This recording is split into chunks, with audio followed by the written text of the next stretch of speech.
রাতে মহল্লায় যেমন পাহারাদার টহল দিতে থাকে, আমাদের শরীরেও তেমন অনেকগুলো পাহারাদার দিনে রাতে টহল দেয় ক্ষতিকর জীবাণু থেকে সুরক্ষা দিতে। আমরা যে প্রতিদিন অপরিষ্কার কত কিছু খাই, বাতাসে ভেসে বেড়ানো কত জীবাণু শরীরে ঢোকে, তাও আমরা অসুস্থ হই না এই পাহারাদারদেরই কল্যাণে। ক্ষতিকর জিনিসগুলোকে ধরাও পাকড়াও করে একদম নিশ্চিহ্ন করে দেয়, আমরা কিছু টেরও পাই না। এটাই হলো আমাদের রোগ প্রতিরোধ ব্যবস্থা। তবে এটা সবসময় নিখুঁতভাবে কাজ করে না, মাঝে মাঝে ভুলও করে বসে। তখনই দেখা দেয় অ্যালার্জি।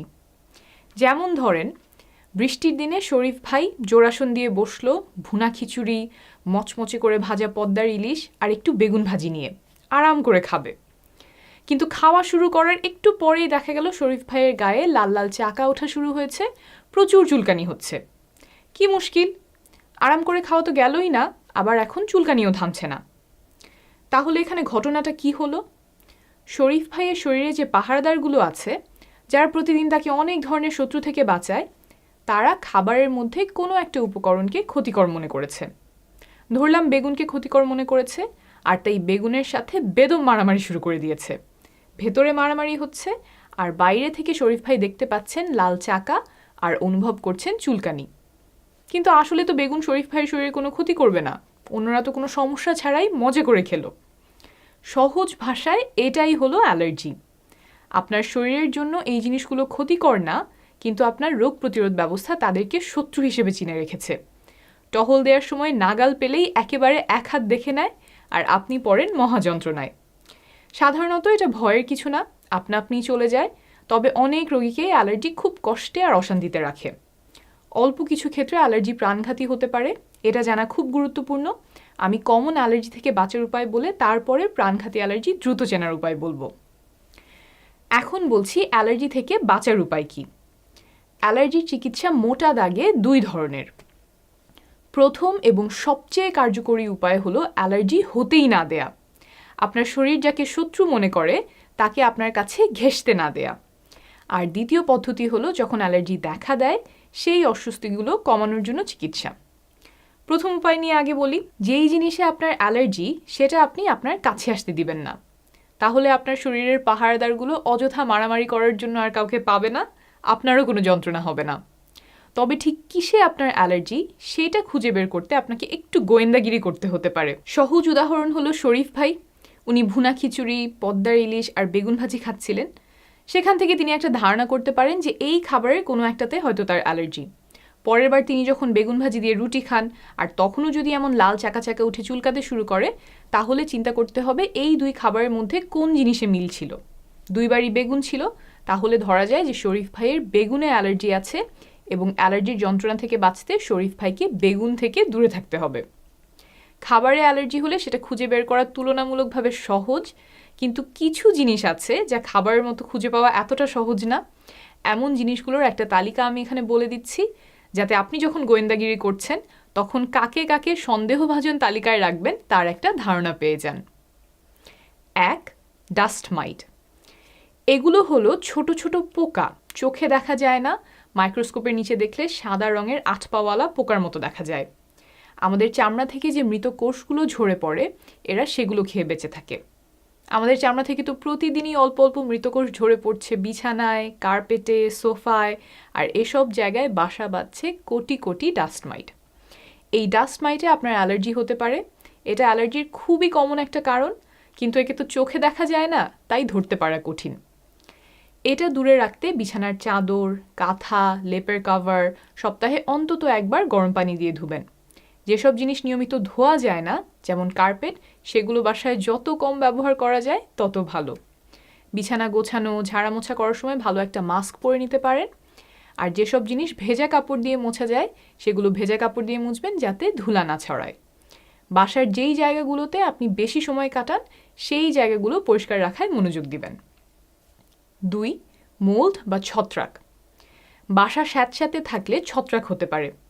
ছত্রাক থেকে ছোট ছোট কণা নিঃসরণ হয়, সেটাতে আপনার অ্যালার্জি হতে পারে। বাসার কোথাও ছত্রাক হতে থাকলে সেটা সরিয়ে ফেলবেন। আর ছত্রাক যাতে না হয় সেজন্য ঘরে বাতাস চলাচল করার ব্যবস্থা করবেন, ঘরের ভেতরে কাপড় শুকাবেন না, আর ঘরের ভেতরে গাছ থাকলে সরিয়ে ফেলবেন। 3. পরাগরেণু। ঋতু পরিবর্তনের সাথে সাথে বাতাসে ভেসে বেড়ানো পরাগরেণুর ধরন বদলায়, সংখ্যা বাড়ে কমে, আর সেই সাথে আপনার অ্যালার্জির তীব্রতাও বাড়তে কমতে পারে। বছরের একটা সময় দেখা যায় অনেকের চোখ নাক চুলকানো শুরু করে, নাক দিয়ে পানি পড়ে, চোখ দিয়ে পানি পড়ে, সর্দি থাকে বা নাক বন্ধ হয়ে যায়, চোখ লাল হয়ে যায়, মাথাটা ধরে থাকে, হাঁচি কাশি একদম সারতেই চায় না। এমন হলে পরাগরেণু আপনার শত্রু হতে পারে। খেয়াল রাখবেন বছরের ঠিক কোন সময়টাতে আপনার এমন হচ্ছে। সেই সময়ে যতটা সম্ভব ঘরের ভেতর থাকা যায়, বাইরে গেলেও ঘরে ফিরে কাপড় পাল্টে গোসল করে ফেলবেন যাতে পরাগরেণু ধুয়ে চলে যায়, আর কাপড় জামা পারলে ঘরের ভেতরে শুকাতে দিবেন, কিন্তু খেয়াল রাখবেন তাতে আবার বাসায় যাতে ছত্রাক না হয়। 4. গরম বা ঘাম। ঘামে যে উপাদানগুলো আছে সেগুলোর বিরুদ্ধে আপনার শরীর রিয়্যাক্ট করতে পারে। অনেক খাটাখাটনি করলে, পরিশ্রম করলে, ব্যায়াম করলে যখন শরীর গরম হচ্ছে, ঘামছেন, তখন গায়ে চুলকানি হতে পারে, চাকা হতে পারে। এমন হলে যতটা সম্ভব রোদে না যাওয়া, বাতাস আছে এমন জায়গায় থাকা, পাতলা ঢিলেঢালা জামা পরার চেষ্টা করবেন যাতে গা খুব গরম না হয়ে যায়। 5. ঠান্ডা। গরমের মতো বেশি ঠান্ডায় গেলেও অনেকের অ্যালার্জি হতে পারে। বৃষ্টিতে ভেজা, পুকুরে গোসল ইত্যাদিতে অ্যালার্জি দেখা দিতে পারে। তাছাড়াও হতে পারে পশু পাখির লোম বা পালক যা বাতাসে ভাসতে পারে কিন্তু চোখে দেখা যায় না, পথে ঘাটে ধুলাবালি, পোকার কামড়, নির্দিষ্ট কোনো মেটাল যা আংটি, গয়না, ঘড়িতে থাকতে পারে, নির্দিষ্ট কেমিক্যাল যা সাবান, শ্যাম্পু, ডিটারজেন্ট, পারফিউম ইত্যাদিতে থাকতে পারে, নির্দিষ্ট ধরনের কাপড়, প্লাস্টিক, ওষুধ যেমন পেনিসিলিন জাতীয় অ্যান্টিবায়োটিক, আর খাবার তো আগে বলেছি, চিংড়ি, বাদাম, ছোট শিশুদের ডিমে বা দুধে অ্যালার্জি থাকতে পারে। অনেক সময় দেখা যায় খাবারের যে কোনো একটা ধরনের অ্যালার্জি, যেমন ঘাস খাওয়া গরুর মাংসে অ্যালার্জি নাই কিন্তু কর্ন খাওয়া গরুর মাংসে অ্যালার্জি আছে। বুঝতেই পারছেন লিস্টটা অনেক লম্বা, এক একজনের এক এক জিনিসে অ্যালার্জি হতে পারে।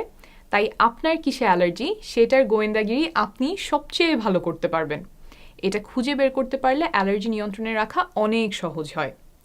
এখন আসি দ্বিতীয় উপায়ে। অ্যালার্জি হয়ে গেছে, এখন আপনি কি করবেন?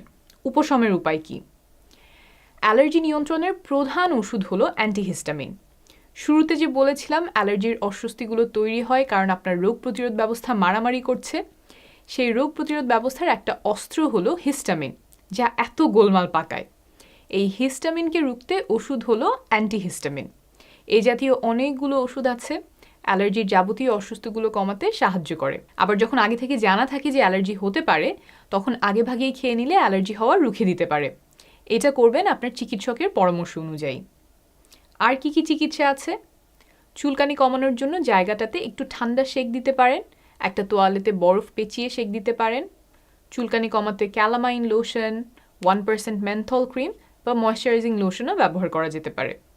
নাক বন্ধ থাকলে সেটার কিছু স্প্রে আর ওষুধ আছে, মেডিকেলের ভাষায় বলে ডিকনজেস্ট্যান্ট। চোখ চুলকানোর জন্য চোখের ড্রপ আছে। অ্যালার্জি সমস্যার সমাধানে আরেকটা গুরুত্বপূর্ণ জিনিস হলো মানসিক চাপ। মানসিক চাপে থাকলে অ্যালার্জি আরও খারাপ হতে পারে। তাই যারা অ্যালার্জি সমস্যায় অনেক কষ্ট পাচ্ছেন, দেখেন মানসিক প্রশান্তি আনা যায় কিভাবে।